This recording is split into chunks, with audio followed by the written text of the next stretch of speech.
కల్లబొల్లి మాటలు వినే పరిస్థితిలో ప్రజలు లేరని మంత్రి కాకాని గోవర్ధన్ రెడ్డి తెలిపారు. చెన్నై, నెల్లూరు, తిరుపతి జిల్లాలను హబ్బులుగా ఏర్పాటు చేయాలని మాట్లాడుతున్న చంద్రబాబు 14 ఏళ్ల సీఎంగా ఉండి ఎందుకు చేయలేదని ప్రశ్నించారు.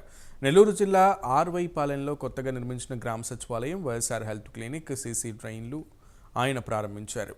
అనంతరం గ్రామస్తుల నుంచి అర్జీలు స్వీకరించారు. 20 ఏళ్లుగా రైతులు సాగు చేసుకుంటున్న భూములకు సీఎం జగన్ సంపూర్ణమైన యాజమాన్యపు హక్కులు కల్పించారని మంత్రి గుర్తు చేశారు.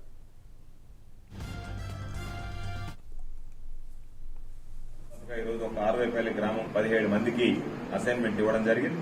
అదేవిధంగా అంకుపల్లికి సంబంధించి 80 కుటుంబాలకు అసైన్మెంట్ ఇవ్వడం జరిగింది.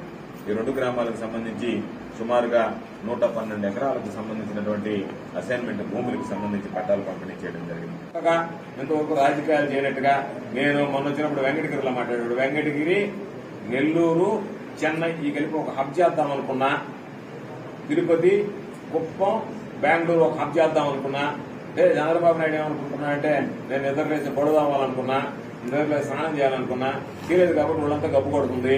కాబట్టి నువ్వు చేయాలనుకుంటే నీకు చిత్తశుద్ధి ఉంటే 14 సంవత్సరాలు ముఖ్యమంత్రిగా పనిచేసావు, కుప్పంలో శాసనసభ్యుడిగా పనిచేసావు, 89 నుంచి పనిచేస్తున్నావు. ఎందుకు నీకు అటువంటి ఆలోచన కలగలేదు అంటే నీ దుర్బుద్ధి. అధికారం ఉంటే ప్రజలు కనపడవు, ప్రజల సమస్యలు వినపడవు. అధికారం కోల్పోతే అన్ని ఊహలు వస్తాయి. పాప నేను ఇది చేద్దాం అనుకున్నా, అది చేద్దాం అనుకున్నా, లేదో కొత్తగా రాజకీయాల్లోకి వచ్చే వాళ్ళలాగా మాట్లాడుతున్నాను తప్ప 14 సంవత్సరాలు ముఖ్యమంత్రిగా 40 సంవత్సరాలు రాజకీయ